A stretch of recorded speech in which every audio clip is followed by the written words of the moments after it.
அனைவருக்கும் வணக்கம் ஃப்ரெண்ட்ஸ். இன்றைக்கி நான் லதா. நம்ம சேனலுக்காக இன்றைக்கி யூடியூப்காக ரசம் வைக்கிறதுக்காக இன்றைக்கி நான் உங்களுக்கு சொல்லிக் கொடுக்க போகிறேன். ரொம்ப ஈஸியான ஒரு ரெசிபி தான். ஏன்னா இந்த ரசம் வைக்கிறதன் மூலமாக இப்போ நம்ம வெளியில் நிறைய வெளியிடங்களுக்கு போகணும், நம்ம சாப்பிட்றோம். சில சமயம் அந்த சாப்பாடெலாம் நம்மளுக்கு ஒத்துக்க மாட்டேங்குது. அப்படின்ற போது நம்ம வீட்டில் இந்த ரசம் சிம்பிளாக வச்சு நம்ம சாப்பிட்லாம். நம்மளுடைய ஜீரண சக்தியை அதிகரிக்கும் அப்படின்றது தான். நான் தண்ணி ஊற்றி நல்லா புளியை ஊற வச்சுக்கிட்டேன். உங்களுக்கு சீக்கிரம் ஊறணுன்னா சுடு தண்ணி ஊற்றி ஊற வச்சுக்கோங்க. மிளகு, சீரகம், பூண்டு ஒரு 4 பல் எடுத்திருக்கேன். காஞ்ச மிளகாய் வந்து நான் போடல, காரம் எனக்கு வேண்டாம். காரம் உங்களுக்கு வேணும்னா 2 காஞ்ச மிளகாய் போட்டு நீங்கள் அரைச்சிக்கலாம். அதே மாதிரி தக்காளியும் வச்சுருக்கேன். ஒரு சின்ன தக்காளி மீடியம் சைஸில் எடுத்திருக்கேன். ஸோ இந்த தக்காளியை இப்போ நம்ம போட்டு அது கூட சேர்த்து நான் அரைக்க போகிறேன். நம்ம அம்மியில் அரைச்சோன்னா உண்மையிலே ரொம்ப டேஸ்ட்டாக இருக்கும். அம்மி வந்து நம்ம கூடிய விரைவில் நம்ம அம்மியில் அரைக்க நம்ம முயற்சி பண்ணுறோம். இப்போ நம்ம மிக்சியில் நம்ம அரைக்க போகிறோம்.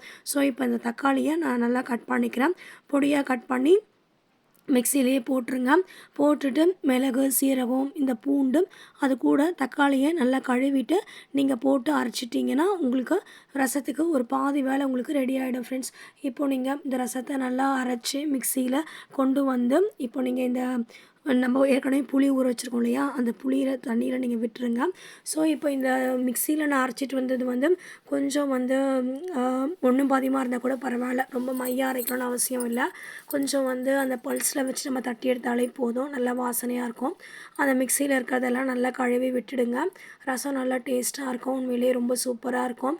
ஏன்னா நம்ம வெளி இடங்களில் நம்ம சாப்பிடும்போது நம்மளுக்கு சின்ன ஒரு சந்தேகம் இருக்கும். இது வந்து எப்படி நம்மளுக்கு உடம்புக்கு ஒத்துக்குமா என்ன ஏதுன்னு பயம் இருக்கும். ஆனால் நம்ம வீட்லேயே நம்ம செஞ்சு சாப்பிட்டோன்னா நிச்சயமாக அந்த பயம் என்றைக்குமே இருக்காது. நம்ம உடம்புக்கு நல்ல ஆரோக்கியத்தை கொடுக்கும், ஜீரண சக்தி நல்லா அதிகரிக்கும் அப்படின்றது தான். ஸோ ரசம் நீங்கள் எந்த சாப்பாடு செஞ்சாலுமே ரசத்தை நீங்கள் எப்போவுமே நீங்கள் கூட சேர்த்து வச்சுக்கோங்க. ரொம்ப நல்லது உடலுக்கு, உடலுடைய ஆரோக்கியத்துக்கு, உணவு செரிமானத்துக்கு. இப்போ நான் இந்த புளி தண்ணி ஏற்கனவே நான் ஊற வச்சுருந்தேன். அது கூட மஞ்சள் தூள், கொஞ்சம் உப்பு, நான் அரைச்சி வச்ச மிளகு, சீரகம், பூண்டு, தக்காளி இது எல்லாத்தையுமே நான் போட்டு நான் நல்லா கரைச்சிட்டேன். அதுக்கப்புறமா நான் கடாயில் கொஞ்சோண்டு கடாய் இருந்ததுன்னா வச்சுக்கோங்க, இல்லாட்டினா சின்ன கரண்டி போதும். நான் ஒரு 2 டம்ளர் ரசம் தான் வைக்க போகிறேன்.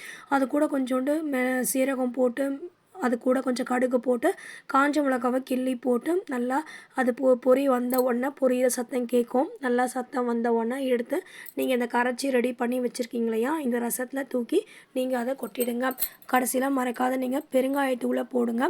பெருங்காயத்தூள் போட்டு அதே மாதிரி கருவேப்பிலையும் கொஞ்சம் போட்டு நீங்கள் இறக்கிட்டிங்கன்னா உண்மையிலே ரொம்ப ரொம்ப வாசனையாக இருக்கும். நீங்கள் வைக்கிற ரசம் உடலுக்கும் நல்லது. குடும்பத்தில் இருக்கவங்க எல்லாருமே சாப்பிட்லாம் இந்த ரசத்தை.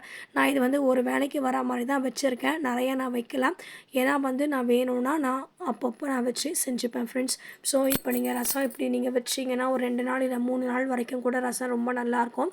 ரசம் வந்து ஒரு 5 நிமிஷம் நம்ம வெயிட் பண்ணணும், நல்லா கொதி வரட்டும். அதான் நான் சொன்னேன் இல்லையா, கருவேப்பிலை, கொத்தமல்லி போட்டுருங்க. கொத்தமல்லி எனக்கு கிடைக்கல. ஏன்னா இது நான் காய்கறி வாங்கும்போது தான் கொத்தமல்லி கிடைக்கும், அதனால் எனக்கு கிடைக்கல.